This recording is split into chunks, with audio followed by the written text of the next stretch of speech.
And you have a minute? Or 2 minutes for this? 2 minutes for this, okay. For the question? Yeah. 3. No, it says 2 on the thing. 2 for the minute. It's 2. It's 2, okay. You can't stretch it to 3. Anyway, thank you very much.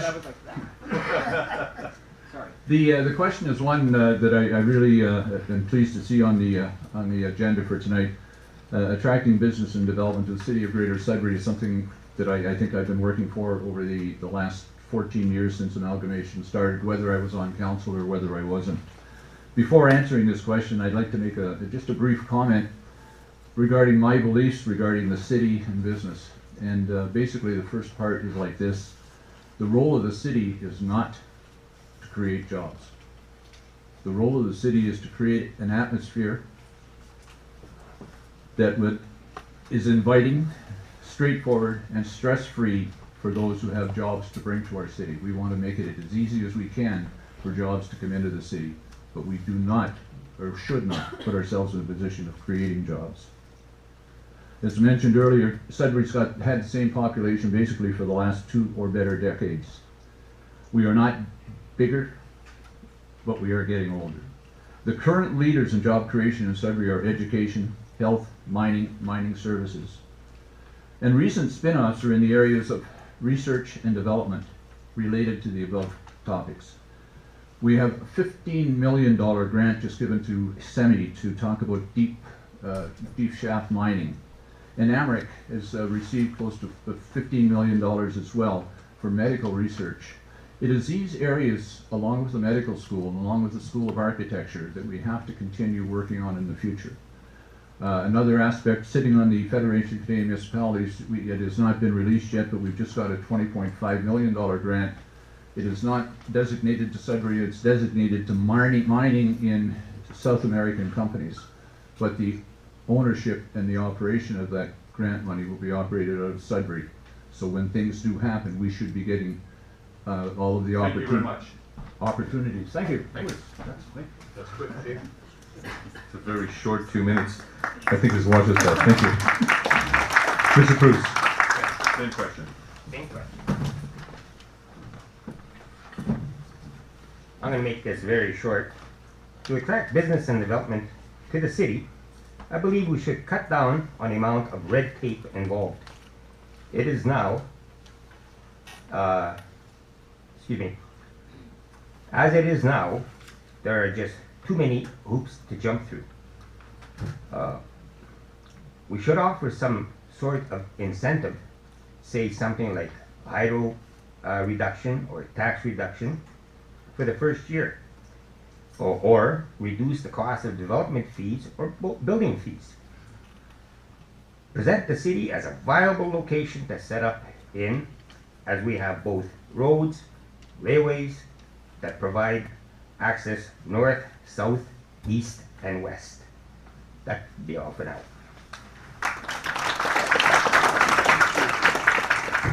Thank you very much. Mr. Jacobo.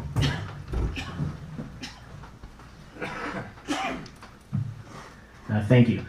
The first thing we need to do is we need to make it easier for the existing businesses in Greater Sudbury. Our city and our council has consistently passed the tax buck onto us, the taxpayers, and even more so, believe it or not, onto the businesses. We have the highest commercial tax rates of any of the northern cities if you look at North Bay and Sault Ste. Marie. At City Hall, we need to change the attitude from a no attitude to a this is how we can make this work attitude. If you can't probably see the exact details of this chart, but this is a chart of all the steps required to develop a new property in the city of Greater Sudbury.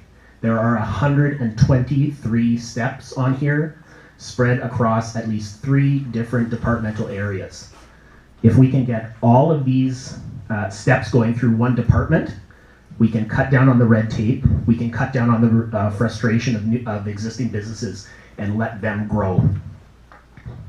We also had the fortune of attending a Sudbury Home Builders meet and greet a couple weeks ago, and they provided us with some interesting statistics. So there were 2 graphs. One looked like this. These were the development charges. The other looked like this, and that was development in the city of Greater Sudbury. Our current fees for development charges are in excess of $14,000 and increasing to over $17,000 in the new year. What we need to do is we cannot eliminate these development charges, but they need to be adjusted so that we put a focus on the development we need, which is infilling, so that we're not developing new areas where we have to install new services. Infilling is where we're developing existing areas that do have services like water and sewer. So it is less costly, and that's the kind of development we want. And finally, Mr. Rozier.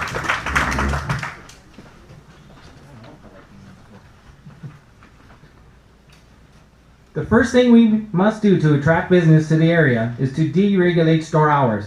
This will be a very important starting point that will show businesses that we are now looking to remove as many barriers to doing business within the city as possible. I also believe that each councillor should speak with businesses in their ward as well as the Chamber of Commerce to develop stronger, more vibrant relationships that will allow us to understand what we must do to attract new business to the area. We should also offer tax break incentives to new and established businesses that either want to open up or expand operations, especially those who will be providing more jobs. I'd also like to champion the idea that our city should appoint a business liaison officer from interested councillors. This person would go to Chamber of Commerce meetings, meet and speak with all types of business in the hopes of creating a greater understanding of areas of opportunity for the city. This post will be vital because they will know how to speak with business as well as council to really create an avenue of honest, open dialogue that we can use in a proactive way to address the barriers of doing business in the city. The business liaison officer will provide reports as well as presentations that will open up new debates and opportunities to better serve business. This will be a key signal that we are changing attitudes. We will work hard to reopen Sudbury for business again.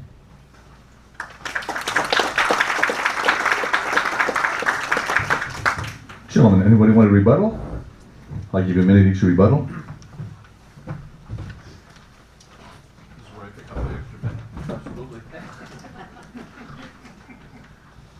No, not just a rebuttal, but a question I'd like to straighten out. It was mentioned by Mike that the development charges have deterred business in the city of Greater Sudbury. As of the end of September, the actual growth figures for development in the city of Greater Sudbury are within 5% of the figures for last year and the year before.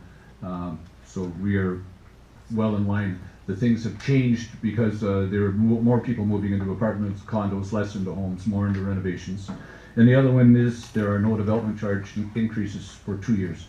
Thank you. Mr. Rozier, Mr. Cruz, Mr. Jackal, anyone else want a rebuttal? Doesn't have to go in order with whoever wants to go up, you know. Just want to point out that it is very clear, as Dave was so kind to state, that our development levels are not what they used to be, and we need to be doing more to bring business to Sudbury and to make it easier for our businesses in Sudbury to grow.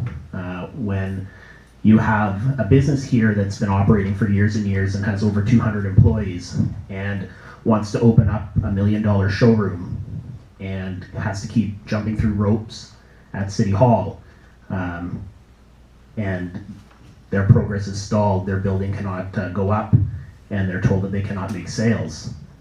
I think we need to be doing more for businesses like that are creating jobs and sustaining jobs in Greater Sudbury.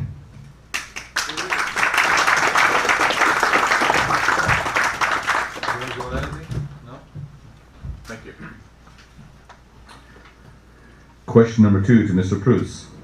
Based on the services that are currently provided, what are the strategies you would implement to increase the value of our tax dollar? I'll repeat the question for the audience. Based on the services that are currently provided, what are the strategies you would implement to increase the value of our tax dollar?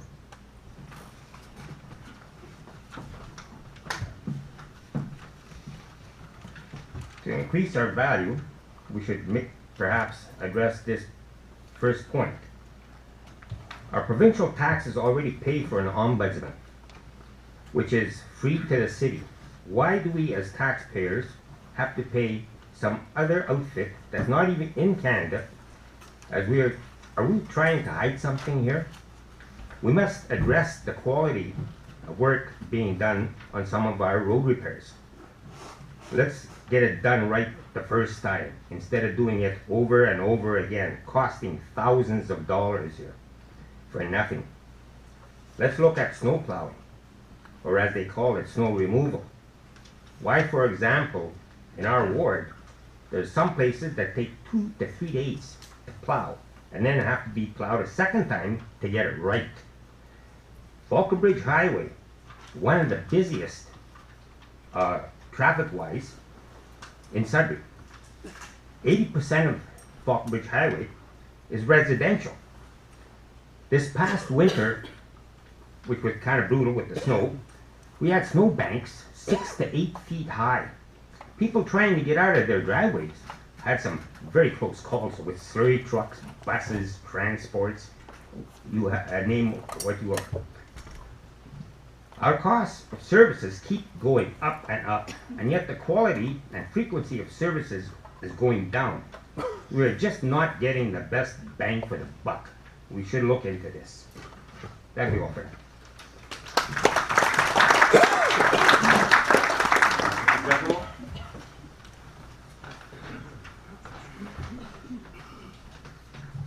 Thank you.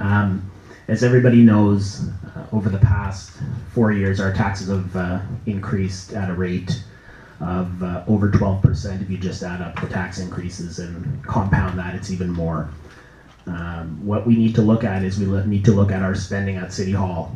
What department deals with spending? That's purchasing. And we know that there are serious issues with our purchasing department.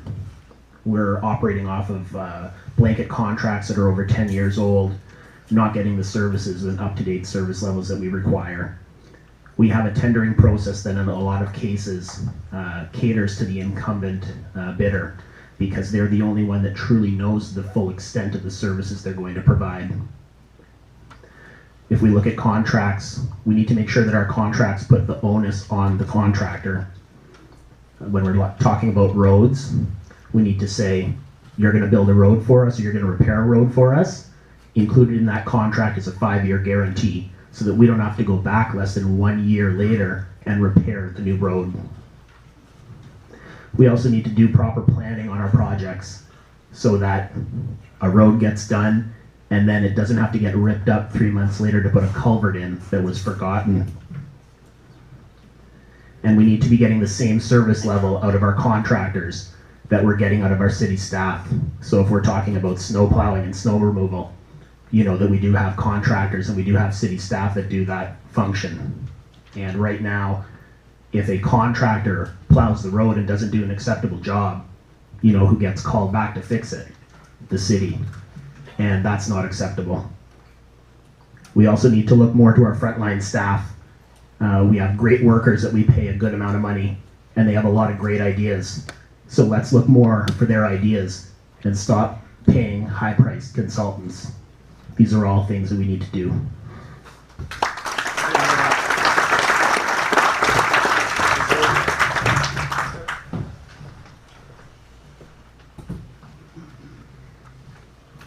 As council, we should go over the budget in great detail to determine line by line where the money is going and whether we are getting the greatest value out of those dollars. We have to audit all city services to discover the areas where there may be duplication of service or areas where we can create efficiencies. In doing this audit, I am also sure we will eliminate red tape and barriers to doing business within the city. The city should upgrade their website to allow for an internal website, accessible by city employees only. This internal website will provide an area that captures employees' ideas, as well as provide employees with important city information. Doing this, we will see some fantastic thoughts put forward that will point to areas where we can make some immediate changes. Finally, listening to our greatest resource, our employees, who are the experts, who deliver actual services, will help us deliver services in a much more efficient manner. In other words, listen.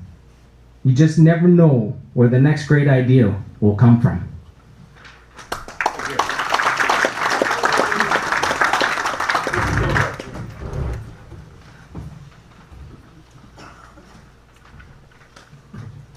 Thank you very much.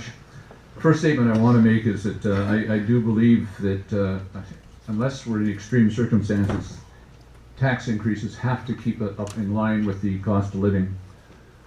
There are three items that I want to put on the table.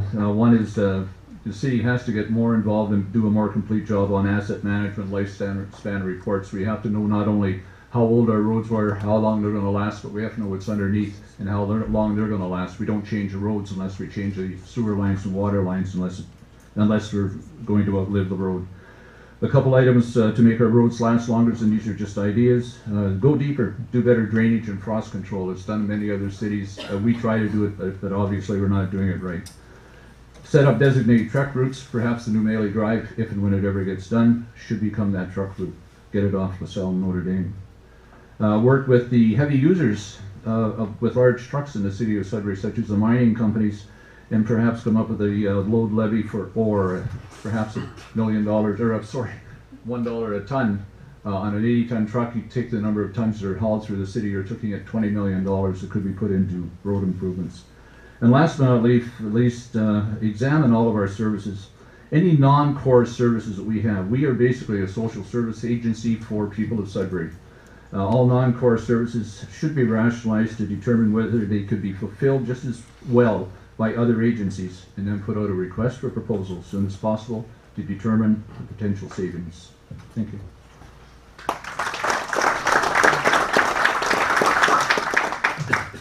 Thank you. Rebuttal, gentlemen. Anyone?